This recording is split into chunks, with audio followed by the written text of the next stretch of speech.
ជំរាបសួរលោកគ្រូខ្ញុំបាទឈ្មោះថនវាសនាមកពីក្រុម SW13 ហើយថ្ងៃនេះខ្ញុំនឹងធ្វើការបកស្រាយនៅ topic ដែលលោកគ្រូបានដាក់ឲ្យធ្វើការស្រាវជ្រាវហ្នឹងគឺតកតងនឹង static website អញ្ចឹងនៅក្នុង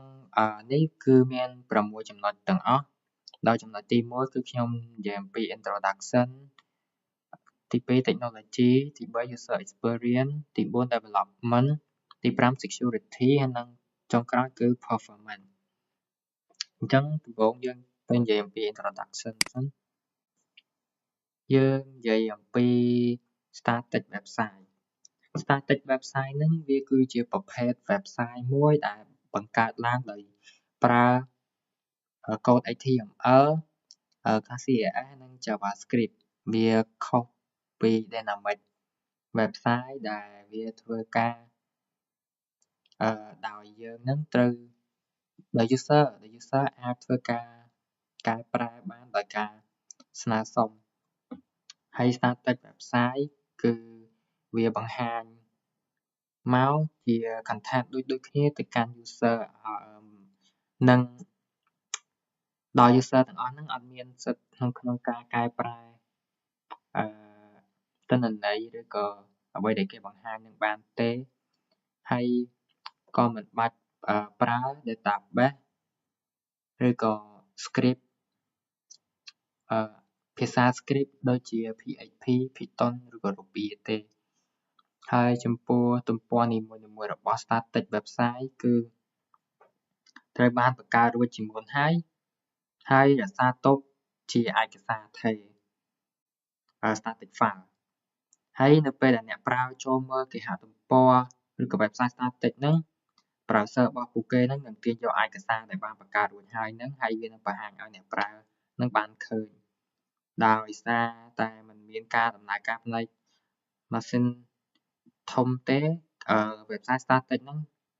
ជាទូទៅវាមានល្បឿនលឿនជាងហើយវាមានសុវត្ថិភាពខ្ពស់ជាជាង dynamic website ខ្ញុំនឹងធ្វើការឧទាហរណ៍មួយដូចជាយើងមានក្រុមហ៊ុនមួយអញ្ចឹងយើងចង់បង្ហាញ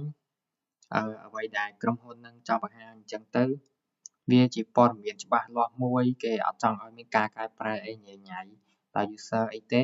អញ្ចឹងគេប្រើ static website ដែលវាអាចកែប្រែបានតាមណាតែ developer ជាអ្នកបង្កើតអញ្ចឹងយើងចូលទៅចំណុចបន្ទាប់យើងនិយាយអំពី technology នៅក្នុងនេះ technology របស់គេwebsite static ហ្នឹងគឺស្តើលើឧបករណ៍វិធីសាស្ត្រដែលយើងប្រើប្រាស់សម្រាប់បង្កើតហើយនឹងបញ្ជូនគេហៅwebsite ហ្នឹងដែលមានឯកសារថេរហើយយើងអាចផ្លាស់ប្ដូរដោយអ្នកប្រើបានទេអញ្ចឹងបច្ចេកវិទ្យានេះវាមាន3គឺទី1 HTML យើងកំណត់រចនាសម្ព័ន្ធហើយនឹងមាតិកានៃទំព័រអញ្ចឹង HTML ហ្នឹងគឺជាកូដដ៏ធំមួយដែលជាអ្នកសរសេរឲ្យwebsite ទាំងមូលអញ្ចឹងហើយ CSS នេះវាដូចជាខោអាវអីអញ្ចឹងដើម្បីថែមឲ្យHTML ហ្នឹងវាកាន់តែល្អដូចជាយើងថែមពណ៌អក្សរហើយនឹងរចនាបថទាំងមូលហើយចំពោះ JavaScript វិញគឺជាការដាក់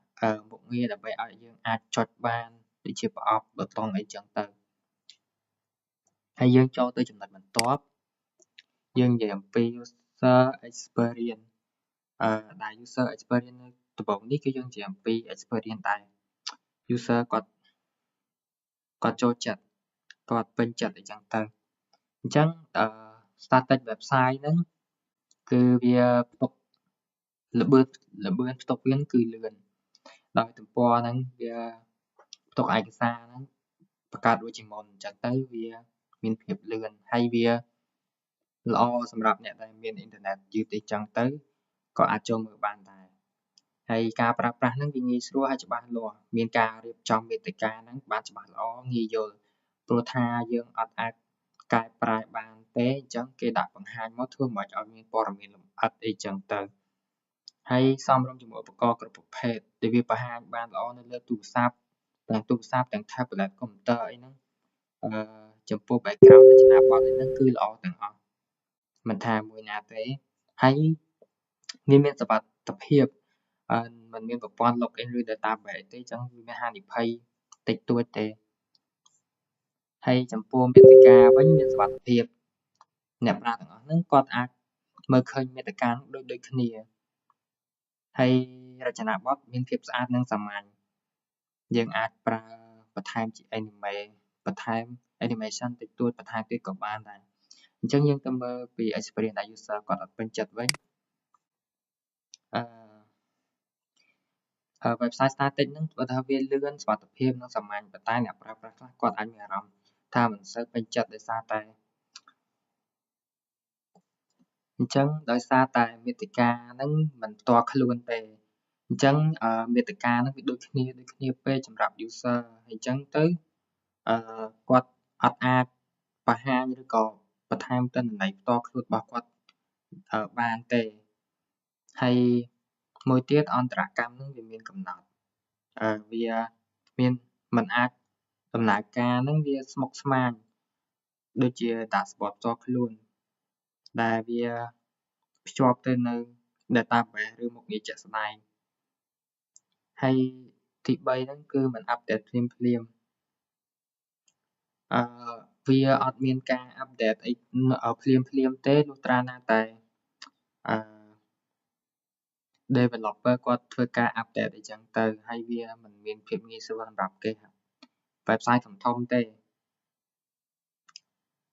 ដោយសារតែសម្រាប់ website ដែលមានច្រើនទំព័រហ្នឹងការគ្រប់គ្រងឯកសារ static នឹងក្លាយទៅជាលំបាក